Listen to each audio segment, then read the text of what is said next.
You've heard about Auschwitz, you've heard about the Nazi experiments, but there's a war crime of World War II so horrific, so secret, that most people have never even heard of it. Deep in the frozen plains of occupied China, Japanese scientists built a facility where thousands of men, women, and children were tortured, infected, dissected alive, all in the name of science and warfare. And shockingly, many of those responsible never faced justice.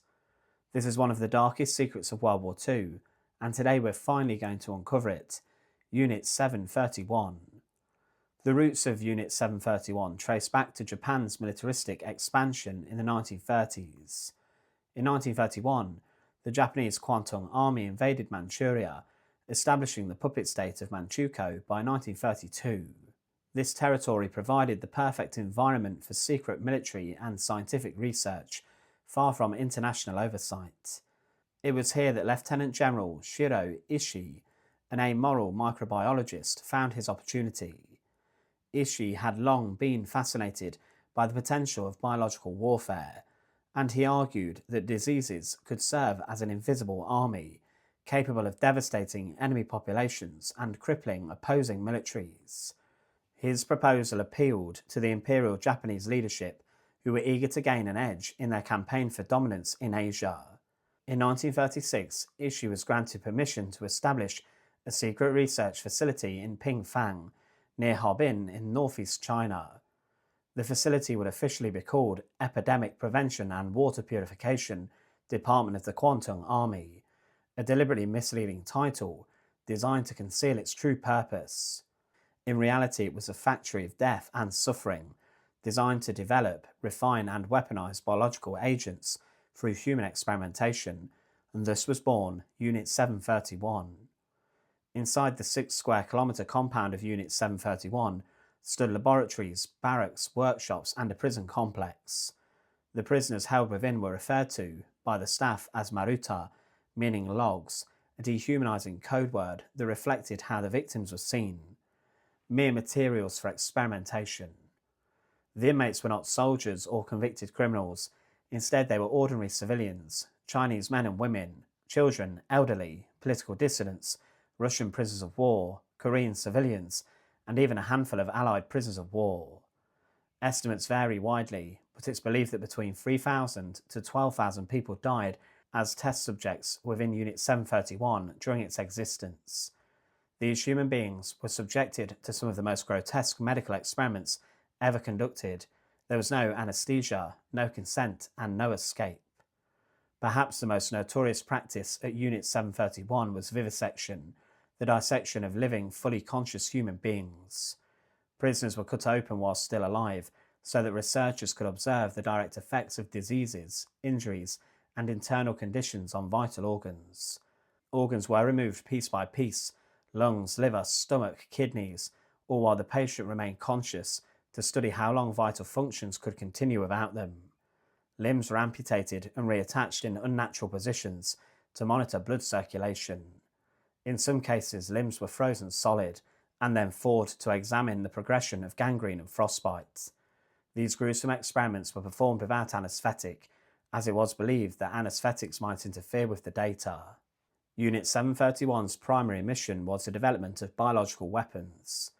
To this end, researchers deliberately infected prisoners with a wide variety of pathogens, including bubonic plague, anthrax, cholera, typhoid fever, syphilis, gonorrhea, and tuberculosis. Some subjects were injected directly with the pathogens, while others were exposed through contaminated water, food, or air. In many cases, prisoners were intentionally exposed to multiple infections simultaneously to study interactions between different diseases. Pregnant women were not spared. Some were deliberately infected to study mother-to-child transmission, while their fetuses were removed then for dissection. In one experiment, prisoners were tied to wooden stakes, while bombs filled with plague-infected fleas or anthrax spores were detonated nearby, allowing researchers to monitor infection rates, progression, and also survival time. Unit 731 also conducted direct weapons testing. Prisoners, as mentioned, were tied to posts at varying distances and were subjected to live grenades, flamethrowers, bayonet attacks, chemical agents, and machine gun fire. Some were locked inside pressure chambers to test the effects of rapid decompression. Others were exposed to phosphorus bombs, incendiary devices, and poison gases, such as mustard gas and even cyanide. The researchers meticulously recorded every reaction, time until death, type of wounds, and physical deterioration. These barbaric experiments provided data on how Japanese troops might effectively deploy such weapons in combat, and how enemy soldiers might respond under battlefield conditions. The horror of Unit 731 extended beyond its walls. The data gathered in Pingfang was used to launch real-world biological attacks against Chinese civilian populations. In 1940 and 1941, Japanese forces carried out field tests by dropping ceramic bombs filled with plague-infected fleas over multiple Chinese cities, including Ningbo and Shangdi. These attacks led to uncontrolled outbreaks of bubonic plague, cholera, typhoid, and dysentery, which devastated entire communities. Contaminated food, clothing, and supplies were also distributed to unsuspecting civilians. Rivers and wells were poisoned. It's estimated that these biological attacks may have killed between 200,000 and 300,000 Chinese civilians during the war. Unit 731's researchers considered these mass deaths as large-scale experiments, gathering data to refine their weapons designs. As World War II drew to a close, the Japanese government recognized that defeat was inevitable. In August 1945, with the Soviet forces advancing into Manchuria, Unit 731 was ordered to eliminate all evidence of its crimes. The facility was largely destroyed, documents were burned, research animals were incinerated. Remaining prisoners were executed to prevent any witnesses from testifying. Staff members fled, blending back into Japanese society. But despite these efforts, the full story of Unit 731 could not be entirely buried. When Japan surrendered, Unit 731's atrocities might have become a global scandal comparable to the Nuremberg trials in Europe. But something else happened. The United States, recognizing the value of the data gathered by Unit 731 on biological warfare, offered the unit's leaders secret immunity in exchange for their research. Much of this data was incorporated into America's own biological weapons programs during the early years of the Cold War. As a result, Shiro Ishii and many of his top scientists were never prosecuted for war crimes. Ishii reportedly lived comfortably in Japan until his death in 1959. Other Unit 731 personnel went on to prominent careers in academia, medicine, and even business. Only a handful of Japanese personnel involved in biological warfare were tried by the Soviets during the Khabarovsk war crimes trial in 1949. These trials, largely dismissed by the West at the time as Soviet propaganda, in fact produced much of the early evidence about the crimes committed by Unit 731.